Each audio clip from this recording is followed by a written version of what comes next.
Les livres présentés par l'Azerbaïdjan au Salon international du livre de Moscou ont déclenché la fureur en Arménie. Ils ont déclaré que les publications faisaient ouvertement la propagande de l'hostilité raciale envers les Arméniens. Le mécontentement de la partie arménienne est compréhensible. La foire, qui a eu lieu à Moscou du 24 au 27 septembre, est considérée comme le plus grand et le plus ancien forum du livre en Russie et en Europe de l'Est. Par conséquent, les faits énumérés dans les livres ont rencontré un public sérieux. L'Azerbaïdjan a présenté un grand choix de livres, y compris sur des sujets actuels, tels que l'histoire du conflit arméno-azerbaïdjanais et la révélation de nombreuses doctrines et contrefaçons historiques arméniennes. Dans ce genre, nous aimerions nous attarder sur le livre « Destructeur de falsification » du politologue Fouad Akhundov, publié à Bakou en 2012. La partie arménienne a déclaré qu'il présente des faits qui déforment non seulement l'histoire de la République socialiste d'Arménie, mais aussi l'histoire de la Russie. Cependant, dans le livre « Destructeur de falsification », les sources ne sont pas uniquement azerbaïdjanaises.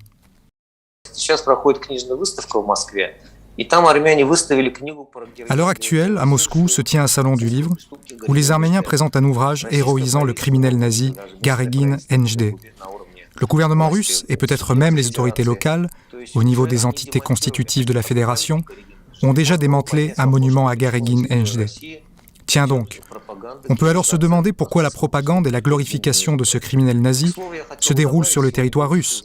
Et au fait, j'aimerais ajouter, il y a eu des déclarations du côté arménien selon lesquelles l'Azerbaïdjan diffuserait une littérature belliqueuse à l'égard des hommes et des Arméniens, dont mon livre, Destructeur de falsification, ferait partie. Eh bien là, ils ont fait une belle erreur, car dans ce livre, je ne m'appuie que sur des auteurs étrangers. Il n'y a pas un seul auteur azerbaïdjanais. De plus, il y a un chapitre appelé « Scientifiques du monde d'origine arménienne contre l'histoire vue par Erevan ». Alors, quand ils disent que c'est un livre qui déteste les Arméniens, et ce n'est pas la première fois. C'était dans une entreprise américaine. Ils avaient pétitionné avec 2000 signatures. Nous avons alors envoyé le chapitre mentionné précédemment à cette société avec une note précisant « Comment pourrions-nous haïr les Arméniens ?» alors que des dizaines de scientifiques arméniens cités dans mon livre disent qu'ils sont engagés pour dénaturer et maquiller l'histoire arménienne. Цитируется целый блок, десятки армянских ученых говорят, что в Армении занимаются фейкомётством в историографии. Вся моя информационная работа направлена на... Tout mon travail d'information vise spécifiquement à soutenir les Arméniens. C'est un soutien informationnel, car ils sont victimes d'une falsification de leur histoire en continu. Je veux juste les soutenir. Et puis, je ne leur impose pas, et je leur propose une version alternative, et je les laisse choisir par eux-mêmes. Un auteur, Yuson, a écrit « Pouvez-vous imaginer que, moi, un Arménien, professeur en Californie, quand je suis arrivé à Erevan, ils m'ont dit « Professeur, ne faites-vous pas des bêtises là-bas ?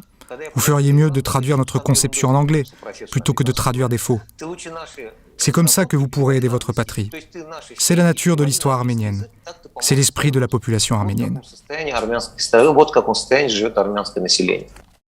Le livre « Destructeur de falsification » est entièrement fondé sur des documents d'archives, des sources et des recherches d'auteurs étrangers.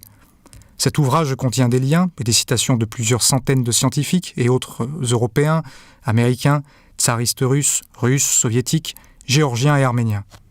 De plus, il y a des chapitres particuliers dans lesquels sont rassemblées les déclarations d'auteurs arméniens des États-Unis, d'Europe et de Russie. Ces auteurs arméniens dévoilent une fausse histoire arménienne ancienne et brisent ces postulats. Ils montrent l'Arménie comme un pays constamment engagé dans la production de contrefaçons. Et ces scientifiques arméniens, comme Robert Yuson, cité précédemment par Fouad Akhundov, refusent de participer à la diffusion de faux inventés en Arménie. Parce qu'en tant que scientifiques sérieux, ils savent que ce n'est pas vrai. Nous le répétons encore une fois, il n'y a pas un seul auteur azerbaïdjanais qui soit cité dans le livre « Destructeur de falsification ». Par conséquent, avant de critiquer et d'accuser, les représentants de l'Arménie devraient au moins se familiariser avec son contenu. C'est la première chose. Deuxièmement, au salon, les Arméniens auraient dû regarder leur propre stand, où le livre de Garegin NJD, complice d'Hitler et auteur de l'idée nazie de tsékachronisme, était affiché. Oui, tsékachronisme se traduit en russe exactement comme nazisme-racisme. Mais comment est-ce possible ? La partie arménienne, publiant elle-même des livres du théoricien du nazisme et du racisme, accuse en même temps la partie azerbaïdjanaise de racisme ? Qu'est-ce donc, sinon le comble du cynisme ? Troisièmement, les tentatives d'accuser l'Azerbaïdjan de racisme sont pour le moins ridicules. Car est-il nécessaire de comprendre que les Arméniens sont une race distincte ? Hélas, La politique de production de faux en Arménie se poursuit avec succès. Les Arméniens ont prouvé leur habileté dans cette affaire difficile, y compris lors de la guerre de 44 jours du Karabakh en 2020, lorsqu'ils ont trompé leur peuple et la communauté internationale. Les résultats de cette hypocrisie ont été désastreux, avant tout pour la société arménienne et sa conscience.